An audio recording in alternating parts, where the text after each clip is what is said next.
All right, everybody, welcome to the collective. We got a few folks on with us here. We've got Scott Horne in the house. We've got Alan Seschker. Scott and Alan, how you guys doing? Doing well, doing well. But I've never been invited to sit in the red, white, and black corner. Well, Well, Alan, you're just not special enough. Come on. I understand. I understand. Let Alan, me just say one thing, Alan. It's 113 here. It's not quite that in Austin. No, we're only 91. Yeah. And it's This is- raining back in Dallas, I understand. So, although, it's great for the ducks and frogs, but yeah, Alan, I didn't want to make this public, but this is actually the room for bad behavior. So yeah, so you haven't missed anything. Scott's in timeout. Yeah, that's exactly right. guys, I live in timeout. Yeah.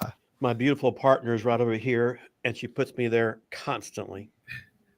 Yeah, good stuff. Well, Sean's in Africa. I was telling Scott, so he's really far away in Malawi, Africa, doing some nonprofit work. So we'll miss him today.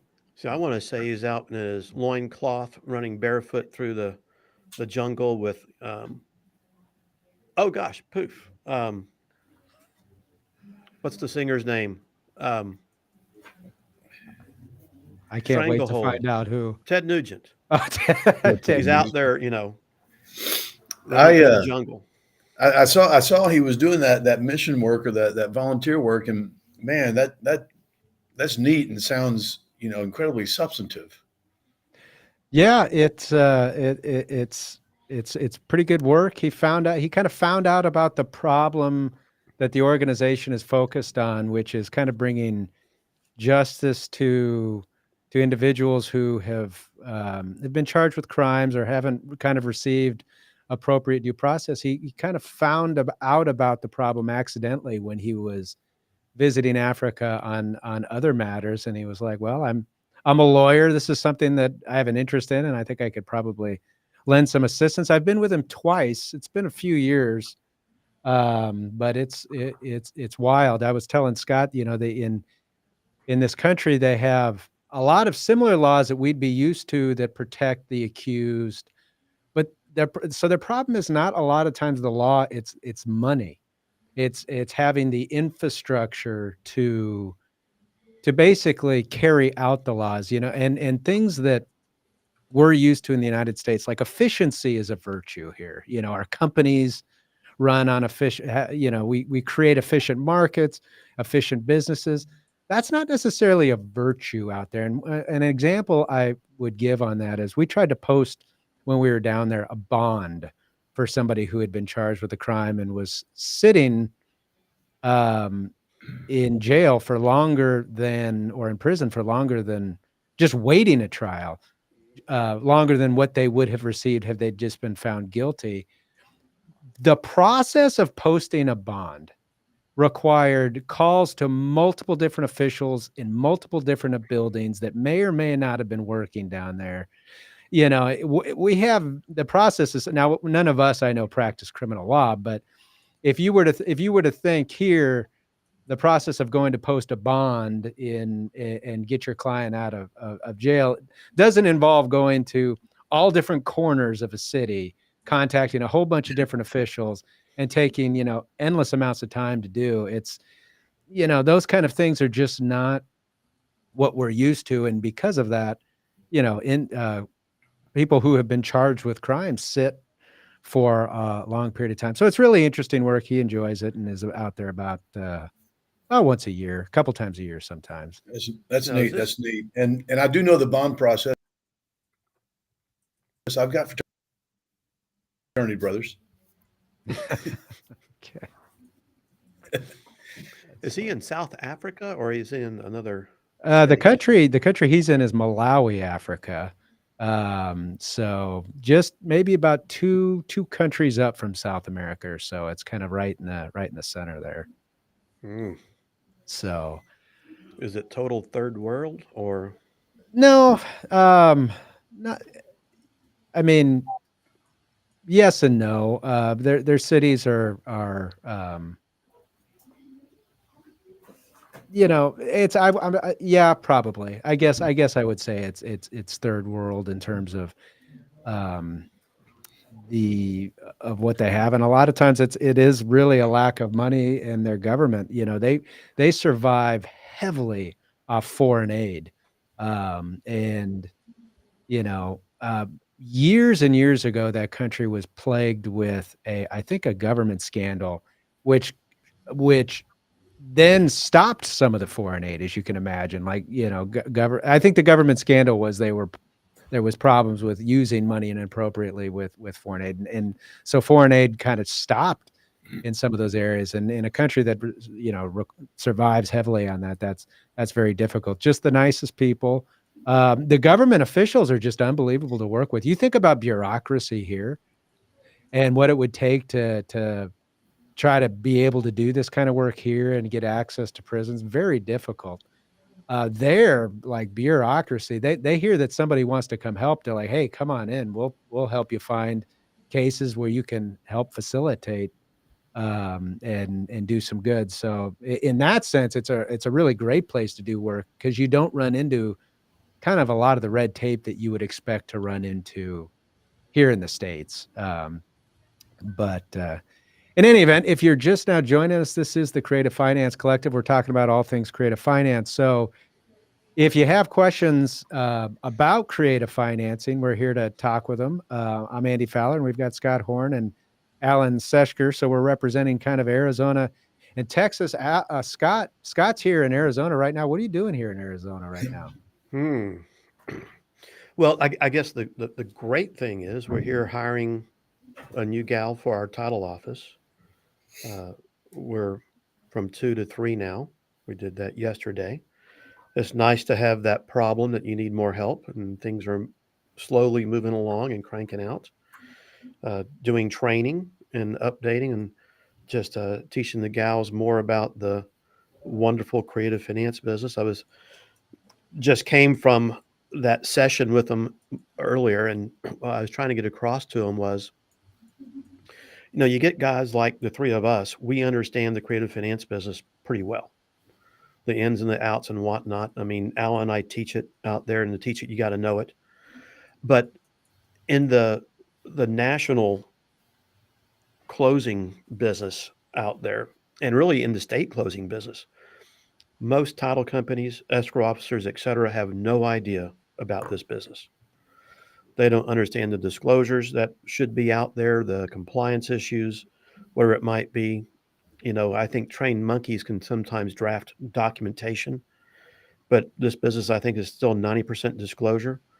And I'm trying to teach the girls not only what is needed, but how to think through the deals, how to think like an investor, so that they actually learn and know more than what their clients know possibly in the business, which I think we all understand can be easy, but just so we can be a better service provider to our clientele, statewide, nationwide, because I think there's a huge need for that out there, and just doing our usual training with them along the way. Now, we might do a little bit of gambling tonight. Well, no, I know we'll do a little bit of gambling tonight. I'll go win money.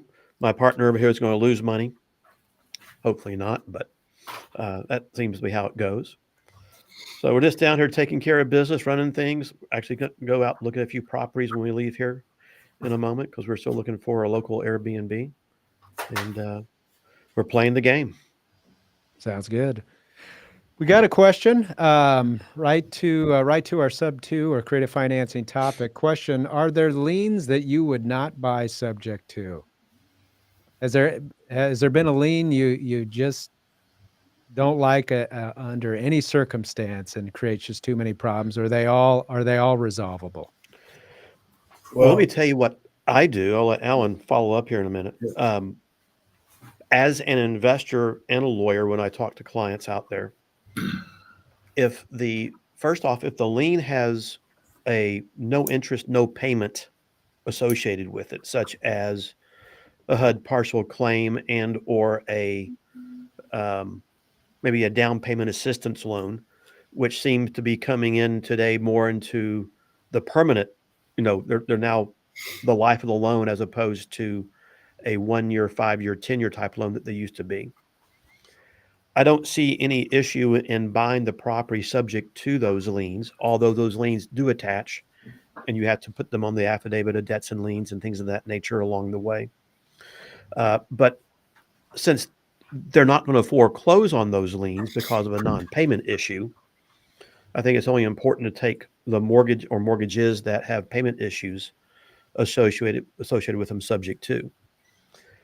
We're not going to obviously, take sub to a UCC lien for a solar panel because it's not a lien on real property, which are issues in Texas and issues I know here in Arizona as well. Judgment liens are liens that may or may not attach based upon various scenarios that may or may not be able to foreclose based upon the situation. I don't like to see the client taking those subject to, but at the same token, if they're there, they do attach to the property until either they're paid or they fall off. So there's always a disclosure basis about that. Obviously, the other liens that are out there, like restitution liens, like I think I've seen 2 restitution liens in my entire, bazillion closings that we've done. We're not going to take those sub 2. And mechanics liens and things of that nature, IRS liens, same thing. There's no need to take them subject to, but they have to be disclosed because they are going to attach in some various format. What you got, Alan? So Liz Pendens is out there. I don't know if it's called the Yeah. same thing over there in Arizona, but Liz Pendens It's the is same. not necessarily a lien for an amount that they're claiming against the property. They're claiming the property. So if you got a Liz Pendens there, you want to stay away from that.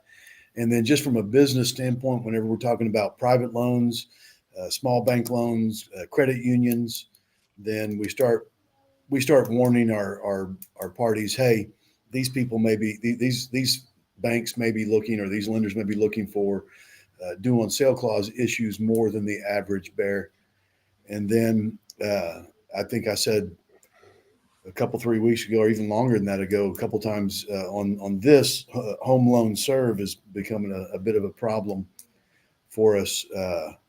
And it's my understanding they're going back and looking at files that were in foreclosure but got reinstated and seeing if their borrower is still their owner.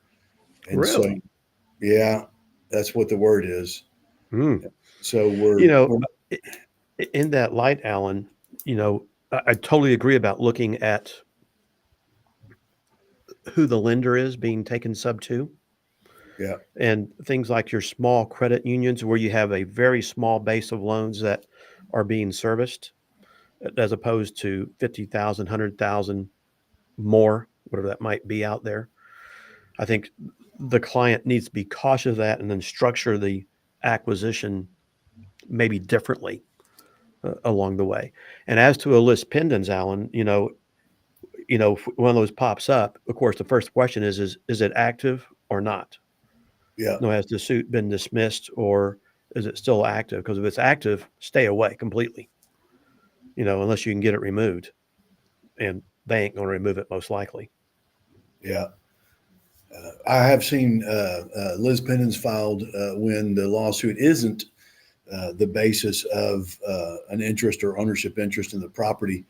And I've been able to get with the attorney and say, hey, let's release this Liz Pendens. It's not supposed to be there. And been a little bit successful with that, but you're definitely going to have to run from them if everything's still active. Yep.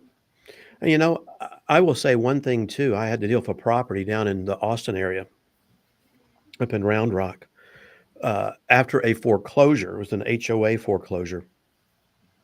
It wiped out a lot of judgment liens that were junior to the HOA list pendants that was filed.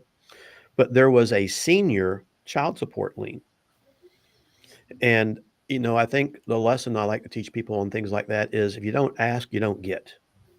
A lot of people think because it's a senior lien, it's there, you've got to pay it off. Well, since the borrower who got foreclosed on no longer owns the property, didn't receive any income from the foreclosure, et cetera, we simply requested that the AG release it, and they did. So it's Well, just asking some questions. Yeah, that kind of follows into a follow-up question I was going to ask you, Scott, because I know you like to wear both hats when you got the lawyer hat, but you're also an investor. I mean, liens are, everything's negotiable, and liens are just, something securing a debt that is otherwise a lot of times probably negotiable. Have you ever seen a deal so good where you wanted it, where you're like, let's just call these guys and see what they'll take. It's worth it to put in a little bit if they'll take less and get it removed. Well, I think every deal is different, but also, I love when I teach classes. Sometimes I have an example of a house that we bought years back where everybody steered away from it. And my litigation counsel in this case had sued the homeowner because he had roofs put on 2 houses, didn't pay a dime to the roofer. And so the roofer hires attorney, they sue the homeowner, and he gets a $40,000 judgment lien against the homeowner. Well, the guy files bankruptcy trying to avoid any payment whatsoever. Well, when you file bankruptcy, you got to file financial statements. So the financial statements come in and they send them over to me to go, do your homework, look at this. And there was a homestead and there was another rental property that was non-homestead. And so when we researched the non-homestead property, we found that there was a property tax lien out for like $28,000 on the property. There were $5,000 or $6,000 of taxes due for the current year. There was a 8-year-old judgment lien for $4,000. Could I have gone and negotiated to pay off that judgment lien? Yeah. But if someone's not going to do anything on a judgment lien for 8 years, they're not going to do anything for the next 2 years either, most likely. Then we found a $105,000 IRS lien. And that's where most people get scared. But the IRS we're talking about the federal government, guys. They're lazy. I've never seen to date the IRS go after a IRS lien for foreclosure unless they really have got a bee under their bonnet for somebody. Now, it doesn't mean they can't do it. It's just navigating the situation a little bit. But we made the decision to go ahead and execute on the judgment lien, foreclose. And we bought that for about $20,000. And most people would have gone, no, we were the only bidder on this thing. And it's like, why? This is a $300,000 home. Yeah, it needed $60,000, $70,000 of work done to it. But no one bid on it because everybody was scared of all these liens that were on the property. But learning how to navigate them, learning how to, realizing that, yeah, it can raise its ugly head. Something can happen. But for the most part, if you don't call them, you don't talk to them, they will just go away eventually, typically, but not always. So you got to be prepared to deal with it if it does come up. All right. If you're just now joining us, this is the Creative Finance Collective. We're taking questions about creative financing. We'll be here for about an hour or until we stop getting questions. So if you have questions, make sure to post them. We're happy to address them as best we can. All right. We got another question. We were just dealing with liens and what liens we don't like buying subject to or do like or what to do with them. But what issues should I have on my radar if I'm buying property sub to from the estate of a deceased owner? So I want to buy it sub to the property owner's dead. So I'm as the buyer, I'm probably talking with a family member. I found out about this maybe through the public records because they're giving notice of maybe a probate notice or maybe just found out randomly. What issues should be on the buyer's radar? The first thing that comes to mind right away is make sure the person you're talking with actually has authority to talk on behalf of the deceased owner or in this case, the estate that owns the property, or if it's a trust, the trust. What are some other issues you guys think are issues out there? Well, continuing that one, if it hasn't gone through probate and there's no affidavit of heirship over there recorded, what have you, then you're going to have a problem contracting. And so what we always say is you figure out who all the heirs are, and you get all the heirs to sign off on the contract, understanding that the contract is voidable because they don't have authority to sign on behalf of the estate.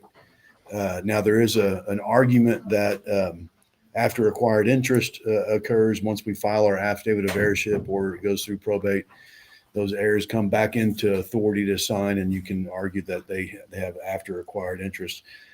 But you have to understand that it's only a perceived contractual obligation until something occurs where they have actual authority. So that's one of the problems. We'll keep playing ping pong. I'll let Scott go next. Well, think about that too. Alan, in the wholesale world, all these wholesalers go out there and there might be 5 heirs and they get one signature and try to tie up the property and file a memorandum. And are they really going to buy a 20% interest in the property? And then the question becomes, if you were offering X amount of dollars for 100% of the property, what's the percent? What must you pay for your 20% if you really want to take down that 20%? And they file these memorandums, for instance, which I think are at that time invalid because they don't have a valid contract. It might be valid to that 20%, but that's it. And it just muddies up everything out there. But in light with Alan a little bit, as we'll play the ping pong or badminton or whatever we want to play out there. To me, it's making sure that whoever you're dealing with has the authority to sell, be it the executor. And oh my gosh, people think that because there's a will and they're named as an executor, that they're automatically the executor without going through the probate process. That's almost a daily, weekly thing that I know that I run into. I'm sure Alan does too. That they just don't understand what they don't understand. But it's getting the authority to communicate with the lender, because they need either letters, testamentary, or that heirship affidavit before they'll communicate with anybody. And without that, you're kind of, swimming upstream.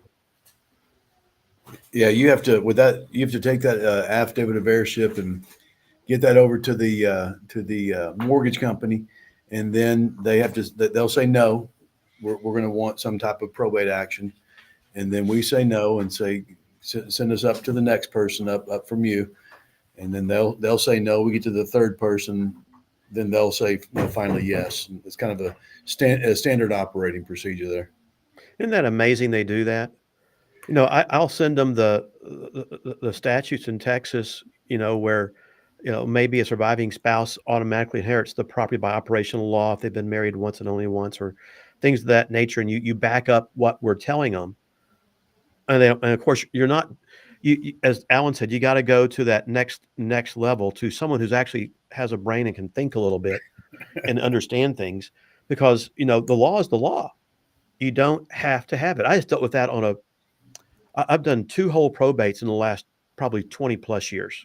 And one I filed about 2 weeks ago, and down in beautiful Glen Rose, Texas. Which, by the way, Alan, if you got to file anything anywhere in these small counties, oh my gosh, it's awesome. I mean, if I would file that in Dallas, I couldn't got anything heard or even got it pending for 90 days or more to get started, to get a hearing to appoint the executor. It took 5 days. It was, and you walk into the judge's chambers, he's in his jeans and his boots, brings all his buddies in, and you chit chat for an hour about everything. Then it goes, what we got going on, blah, blah, blah. And you're done. 5 minutes. It's awesome. And I was going somewhere with all that, but in this probate filing, it was just with the same scenario with a local lender. Well, it's a regional lender. I rarely have any issues with the banks or anybody using an heirship affidavit, especially when there's only one heir and everything's backed up with the will, death certs, etc. In Texas, is the heirship affidavit? We have a similar, or we have an affidavit that's for small estates. Is the heirship affidavit like a small estate type affidavit, or is this something you can do alternatively to a formal probate in every case? Yeah, it's alternative. It's outside the courts. Follow the statute. Get the affidavit of heirship. And then the insurance underwriters don't necessarily like them, but they will allow that to substitute for that action and allow the closing. Yeah, it's more really of a real estate tool, in my opinion, is it not, Alan? It works for probative purposes in a lot of cases, for vehicles or Yeah. oftentimes to move bank accounts around. And I've had most broker dealers accept it with proper backup, uh, as opposed. And of course, the question is there a necessity to go through the full probate process? And in Texas, Alan, at least in Texas, guys, we can do a small estates affidavit, but we can also do a muniment of title Yeah. where you simply are having the will admitted to probate as a muniment of title, which is almost the same thing as an heirship affidavit, but just whatever the will stipulates is how title conveys once that is done. Well, I guess that's one of the warnings that I would give folks out there to answer the question, I guess, directly, what are we looking at? Um, the title office, and let's say it's an investor that's buying this property, they're on the same team. And so if there's a missing heir, and right now we've got one where there's a quit claim deed involved, and then the underwriter is asking for an additional affidavit of heirship to confirm no one over here is due anything as an heir. And the investor says, well, I've talked to this other title office and they said they'll close it as is. Well, no, we're on the same team. That's risk. You're embedding risk into that transaction, and you should do what's asked, even if it's not 100% needed. If it's just a risk reduction measure that the underwriter is doing, then you should be on the same team with them. Don't if you hear information as an investor, don't think hiding that information from the title office makes your deal go better. It just puts a ticking time bomb in that file. So we're on the same team. Yeah. All right. Good information. If you're just now joining us, we're taking questions throughout the hour on creative financing. So post them. We'll take questions as long as we get them, or up to an hour. So post them as you have them. We have another question here, guys.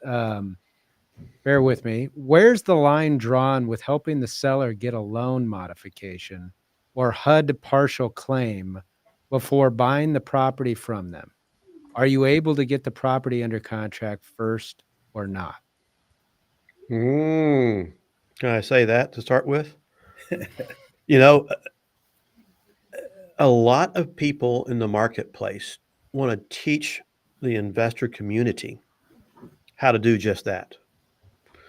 And the reason a loan mod is being provided is to help the seller stay in the property as their homestead, or to navigate their home appropriately. It's not to help an investor buy the house. And I've heard the rumblings around the way that if an investor gets involved with that seller, helps them, guide them along the way, et cetera, with the intent to buy that home, that it could be some type of mortgage fraud. And it very well may be for that reason, because it's going truly against the spirit of why that's out there. So I like to at least suggest to investors when they run across that example, maybe suggest to the seller what to do and how to do it, but let them get that going themselves without you helping them along the way. Don't get involved in that transaction. And once it's been executed, okay, go to contract at that time where you know what you're buying because it's already in place. And don't try to buy it ahead of time if you don't have to, because it can be problematic if you're doing things for that purpose. Yeah, you close before one of those is completed. I think you're in a big world of hurt, because there's some documents being signed off by that seller saying they own the property, they're living in the property, et cetera. And if you're assisting them and advising them, sign off on those documents, let's get this extra few dollars for us, the investor, in place, I think you're in trouble. Yeah. Yeah, and I don't do much of it anymore, but when I did litigate a lot, there was a claim we used to like to bring all the time, and it was called aiding and abetting tortious conduct. It's a real thing, and just because you don't think that like when you do that modification, that that borrower signing off on a lot of things, making certain representations and warranties with respect to what they intend to do with the property. Now, you might be thinking as the investor, well, I'm not signing that or whatever else, but are you aiding and abetting that conduct? Yeah, that's a problem. I agree. Well, the problem, Andy, is that so many investors in our community weren't around back in the subprime days, like some of us older folk are a little bit, and dealing with these kind of things and watching all of the mortgage fraud that existed back then, which a lot of it's akin to that exact same thing. Mhm. So the best thing to do is just kind of steer clear until it's been done, then move in after the fact. Good information. All right, we have another question. What are your thoughts on hybrid deals with subject to and owner finance for remaining equity? Are they becoming more common in today's marketplace? What do you guys think? I always have to ask the question, what's a hybrid deal? Yeah. There's all these new terms everybody wants to come up with out there, but I'm thinking they're asking, tell me if I'm right or wrong here, Alan, if they're talking about a seller carryback of some type in a Yeah. second lien position. The assumption or sub to of the payoff amount, and then they're paying, they're paying above that, and so there's some embedded equity in there, and they don't want to pay all that equity at time of close. So that seller carryback and constructing these things is problematic. I don't like them. They didn't exist a while back. It was either a wrap or an assumption. Not, I call them non-qualified assumptions. And so if it's a wrap, you're taking a bigger note and wrapping around that smaller note. Now they're getting exact note, wrapping around exact note, plus seller finance carryback note.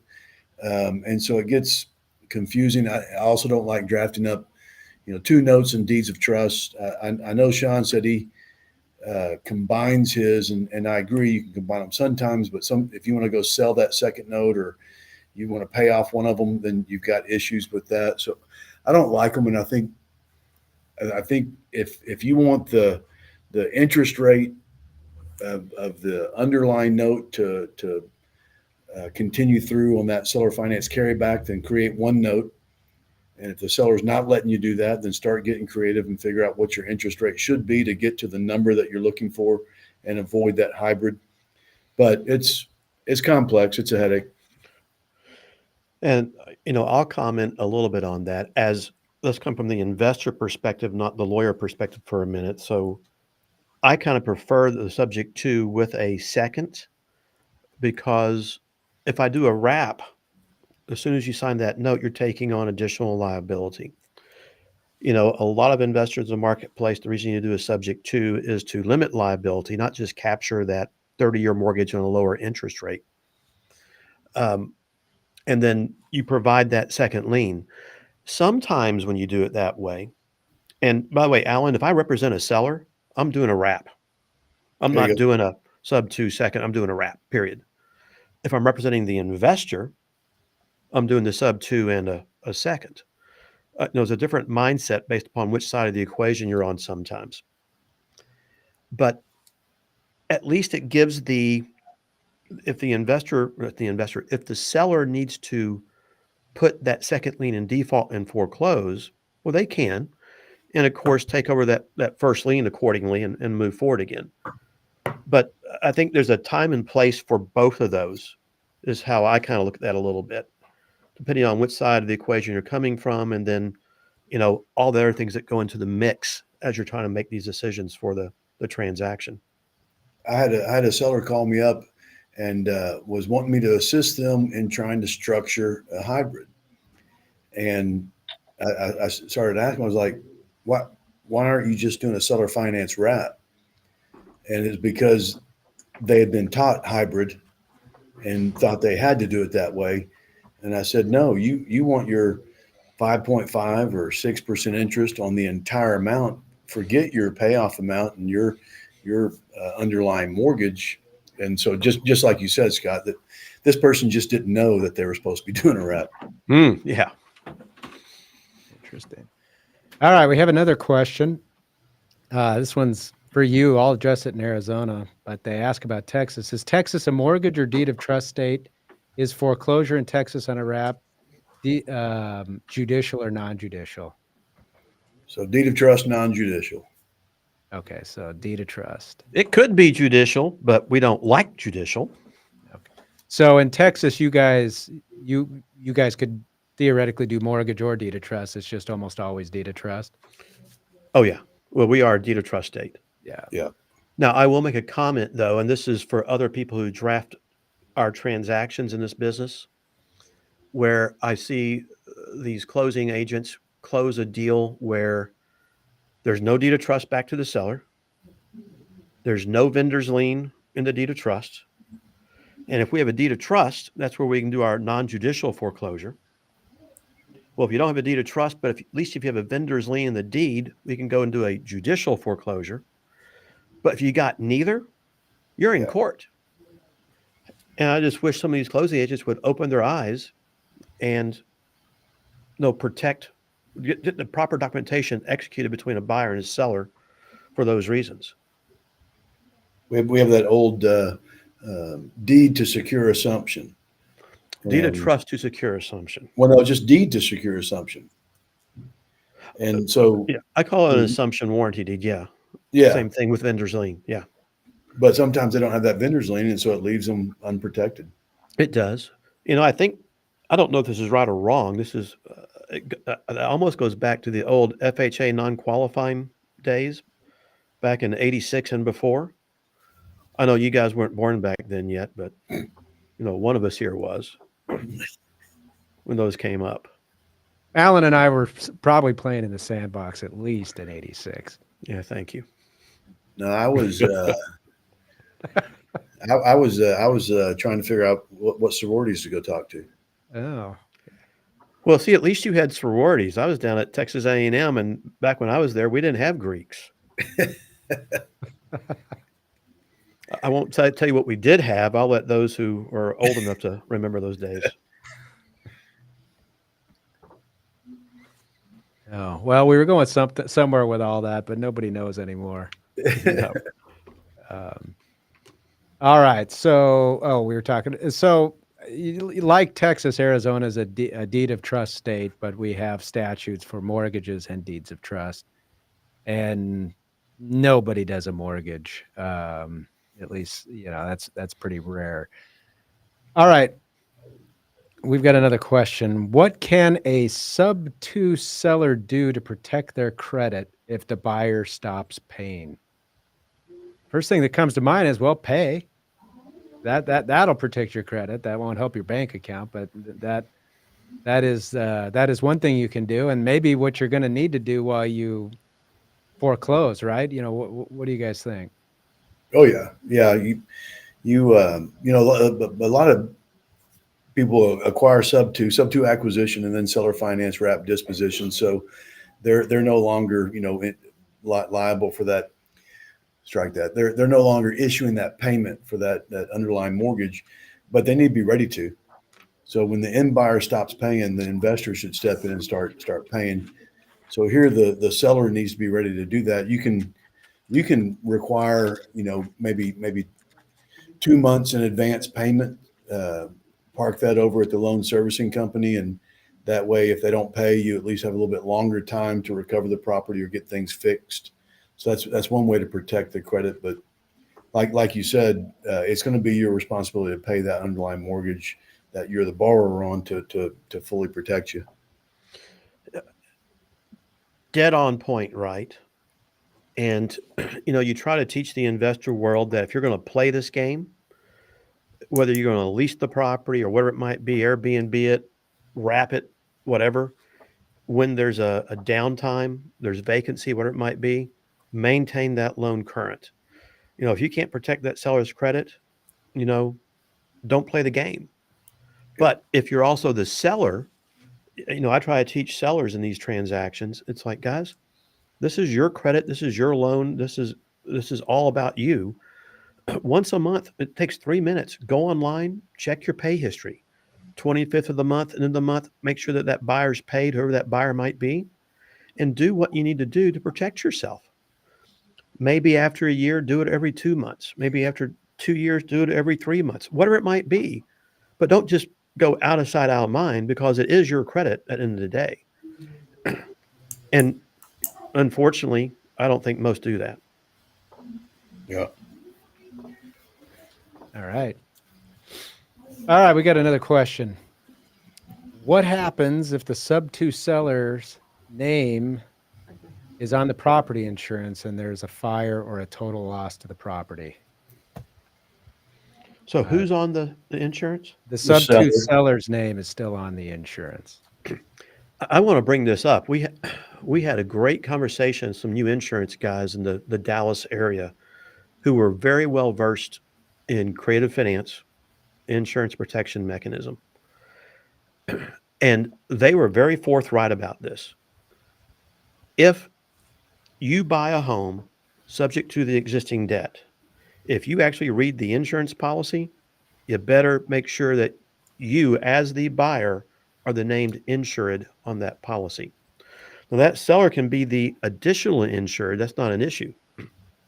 But you better be on there, because if you are not listed as that additional or as the insured, that claim can be denied.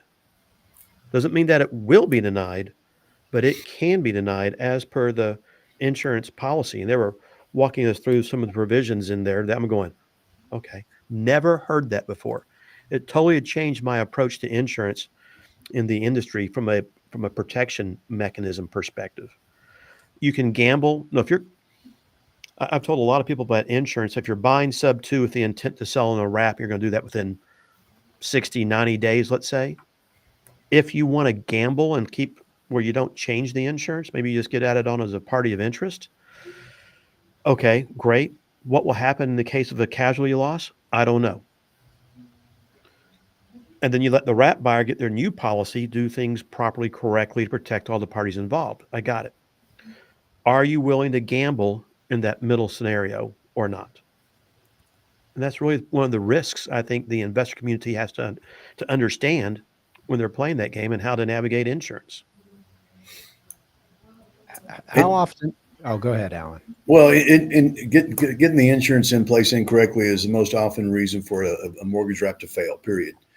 And what we used to do was seller kept their insurance in place to appease the mortgage company, but buyer bought separate insurance to make sure we had a claim that wouldn't be denied.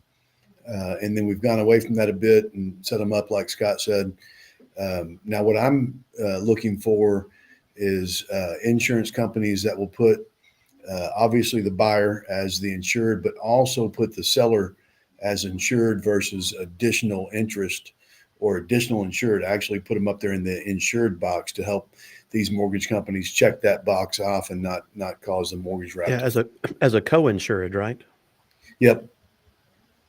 Yeah. No, that's what I would prefer to see, if you can find that. Yeah, and not We'll have not to all ask will our do it. guys, Susan, if they'll do that or not. Not all will. Co-insureds versus additional insureds. Yeah, and following up to what I was going to say, Scott, you were talking about investors kind of assessing the risk and how long they want to risk that not insurance for a period of time. How many of them are you think really thinking about it that deeply? I think a lot of them are not. I think a lot of them, unless they're experienced and they're doing a lot of this and working with lawyers, aren't even thinking about the insurance until after the deal's done, maybe, or until after there's a problem. That's kind of my gut on that. I think it's the 90-10 rule. 10% are really thinking about it. 9% kind of just blow past it. And I think we all agree that, and it's unfortunate that there is a substantial learning curve in this industry. You've got to really delve into it, become a student of the industry, learn all the multiple facets that go on in it to be truly proficient at it. And unfortunately, most investors' thought process stops about right here. It's funny. At my one of my marketing girls said they said, "Hey, this person needs some help with a wrap," and and there was some confusion from the email that came from the party, and that's fine. And so I said, hey, there's some confusion on this part. Give me information on this. And so she goes, well, why don't you just write me down a list of questions that I need to ask them? And I said, okay, here's my 8-page frequently asked questions document. And here's my 4-hour program to go through. And then we'll start adding on the additional questions after you do all that. Like Scott was saying at the very beginning, you've got to be a student and learn this stuff as an investor.